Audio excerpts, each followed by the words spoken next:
See, I could have done my whole Jesse Jackson rhyming thing, but this just in. Sequester disaster is done. Not only is the EPA now looking to lay off a lot fewer folks than the agency first promised, but the economy itself is doing a whole lot better than the doom and gloomers at the White House, all but guaranteed.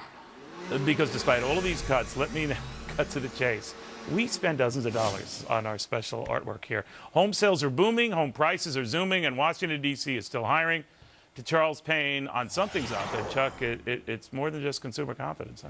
If this is what the end of the world looks like, sign everybody up. If this is what 2%, the 2% cut in federal spending, if this is what it looks like, how about 4%? I mean, listen. Yeah, and 2%, by the way, off the increase. Off the increase, right. We didn't cut. We just slowed the rate of increase. 300,000 jobs created since March 1st, and not counting this month, just the first 2 months since then. 40,000 jobs in Washington, D.C., where the unemployment level is 5.3%.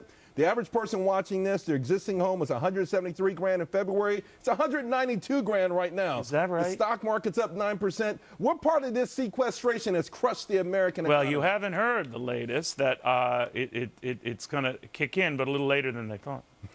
I know. Whenever it's bad, it's going to be convenient. Whenever it's but good, they're between a rock and a hard place on this, because to bemoan the economy that they want to take credit for, which is fair game, you can't really bemoan sequestration. Well, again, you know, you want to have your cake and eat it too, but speaking of being between a rock and a hard place, just overall, Neil, the idea of going on a public relations tour to tout disaster, to tout the idea that America, the greatest country in the world, we can't take a 2% hit. In the meantime, you're touting it to people, households who took a $1.3 trillion hit. $1.3 trillion, and you're going on a whistle-stop tour around the country telling these same people that have lost their house, hey, we can't handle a 2% cut. It's going to be the end of the world. You know what I thought, though, too? Given all the scandals, without getting the details of all of them, it might be freezing people's perception of big government, period, right? For good or ill, people are going to think ill of it, and they're not going to be that supportive of government getting bigger if this is what it does when it runs amok. I mean, the IRS and the justice, you know what I mean? From the overspending to even, no matter what side of the scandals you happen to believe, if you think it's just incompetence and bumbling, then of course it's just too many chefs in the kitchen. Yeah. If you think it's something more nefarious, obviously it should be curtailed. Either way, I think the general perception is, hey, the government is way too big, way too powerful, and way too confused. You know, well, you're here because you're one of the best market historians and economic historians I know. Everyone's whining about mortgage rates hitting a one-year high, highest we've seen in a year. Can we show what it is? 3.81%. And I told people, and they thought I was joking, that's what my wife and I paid per day with our first mortgage. Not really, but it was, you know, probably 13.5%. Not too far off.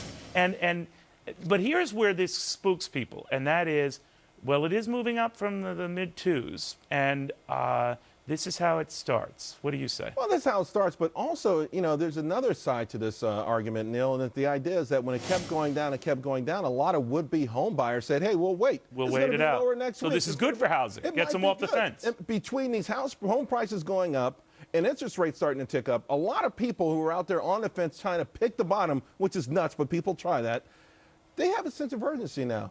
So if you really do want to become a homeowner, it might behoove you to make a move sooner. Which would make this later. Home comeback have more lasting value here. Right. It might not just be a head fake here. Right. Well, you know what? The big deal with this home comeback, to be quite honest with you, most of it has nothing to do with Main Street.